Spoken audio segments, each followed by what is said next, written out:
Zubair bin Awam. Sosok yang kelak dijuluki Nabi sebagai Al-Hawari, pengikut setia yang keberaniannya tak tertandingi. Zubair bukan berasal dari keluarga biasa. Ia adalah putra Al-Awam bin Khuwailid, saudara dari Khadijah bin Khuwailid. Ibunya adalah Sofiyah binti Abdul Muthalib, bibi Rasulullah. Artinya Zubair adalah sepupu dekat Rasulullah. Di masa awal dakwah Islam, kota Mekah dipenuhi ketegangan. Kaum Quraisy terus menekan kaum muslimin. Penyiksaan terjadi di mana-mana. Ketakutan dan kabar burung menyebar cepat di jalanan sempit di kota itu. Suatu hari kabar mengejutkan berhembus. Orang-orang berkata bahwa Rasulullah telah diculik dan dibunuh. Berita itu menyebar begitu cepat hingga membuat sebagian kaum muslimin panik. Namun di tengah kekacauan itu, seorang pemuda tidak tinggal diam. Usianya baru sekitar 15 tahun. Tubuhnya belum sepenuhnya matang, tetapi keberaniannya melampaui banyak orang dewasa. Tanpa ragu, ia menghunus pedang dan berlari menyusuri jalan Mekah. Ia siap menghadapi siapapun yang berani menyentuh Rasulullah. Remaja itu terus berlari hingga akhirnya bertemu Nabi. Rasulullah terkejut melihatnya datang dengan pedang yang terhunus. Nabi kemudian bertanya dengan lembut, "Ada apa denganmu, wahai Zubair?" "Aku mendengar engkau dibunuh, wahai Rasulullah. Aku datang untuk membelamu." Saat itulah sejarah mencatat sebuah peristiwa penting. Pedang pertama dalam sejarah Islam terhunus untuk melindungi Rasulullah. Sejak kecil, Zubair dididik dengan keras oleh ibunya. Sofiyah dikenal sebagai wanita yang tegas dan kuat.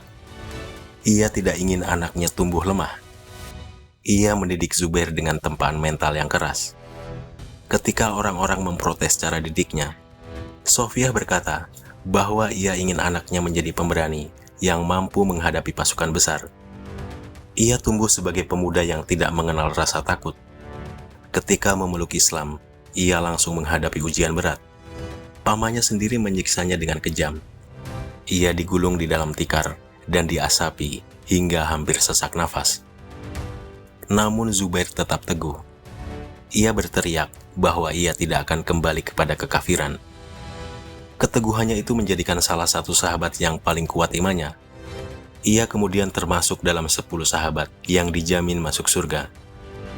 Di medan perang, Zubair dikenal dengan ciri khasnya. Ia sering mengenakan sorban berwarna kuning. Ketika para sahabat melihat sorban itu, mereka tahu bahwa pertempuran akan berlangsung sengit. Kehadiran Zubair selalu menjadi penambah semangat bagi pasukan muslimin. Salah satu momen paling heroik terjadi dalam perang Yarmuk. Pasukan muslim menghadapi tentara Romawi dalam jumlah besar. Barisan musuh begitu rapat dan kuat. Sebagian pasukan mulai ragu untuk menyerang. Saat itulah Zubair maju. Ia berkata bahwa ia akan menembus barisan musuh. Tanpa menunggu jawaban, ia memacu kudanya dan menerjang langsung ke tengah pasukan Romawi. Ia menembus barisan itu sendirian hingga ke belakang. Lalu ia berbalik dan kembali menembus barisan musuh menuju pasukannya. Ia melakukan aksi itu lebih dari sekali. Tubuhnya penuh luka, namun keberaniannya justru membakar semangat pasukan muslim. Aksi itu menjadi legenda dalam sejarah peperangan. Kisah heroiknya berlanjut dalam penaklukan Mesir. Saat itu Amr bin As mengepung benteng Babilonia yang sangat kuat. Pengepungan berlangsung lama tanpa hasil. Tembok benteng itu terlalu tinggi dan pertahanan terlalu kokoh. Zubair kemudian mengajukan rencana berani. Ia memanjat tembok benteng pada malam hari. Ia naik sendirian dengan risiko besar. Setelah sampai di atas tembok, ia bertakbir dengan suara keras. Suara itu menggema di dalam benteng. Pasukan Romawi mengira pasukan Muslim telah masuk dalam jumlah besar. Kepanikan terjadi, pertahanan mereka runtuh. Gerbang benteng akhirnya terbuka, dan kemenangan diraih. Namun Zubair bukan hanya ahli perang, ia juga seorang pengusaha sukses. Ia memiliki banyak aset dan perdagangan di berbagai wilayah. Kekayaannya sangat besar. Meski begitu, ia dikenal sangat dermawan. Ia tidak menumpuk hartanya. Setiap keuntungan yang diperoleh sering disedekahkan. Ia membantu banyak orang dengan hartanya. Baginya, kekayaan hanyalah alat untuk mendukung dakwah. Zubair menunjukkan bahwa seorang muslim dapat menjadi kaya sekaligus zuhud. Hartanya hanya berada di tangan, bukan di hati. Ia menggunakan kekayaannya untuk membantu sesama dan memperkuat umat. Di akhir hayatnya, Zubair menghadapi masa fitnah yang berat. Dalam peristiwa Perang Jamal, ia memilih mundur setelah mengingat sabda Nabi yang pernah ia dengar. Ia tidak ingin terlibat dalam pertumpahan darah antara kaum muslimin. Dalam perjalanan pulang, ia berhenti untuk sholat.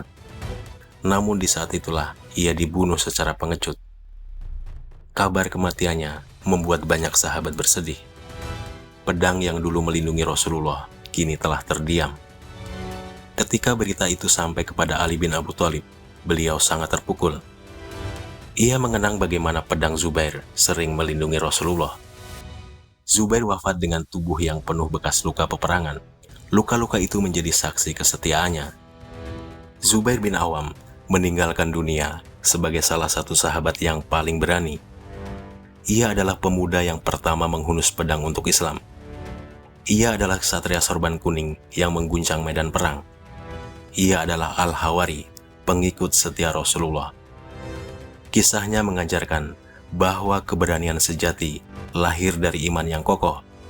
Dari seorang remaja 15 tahun, ia tumbuh menjadi legenda yang dikenang sepanjang sejarah.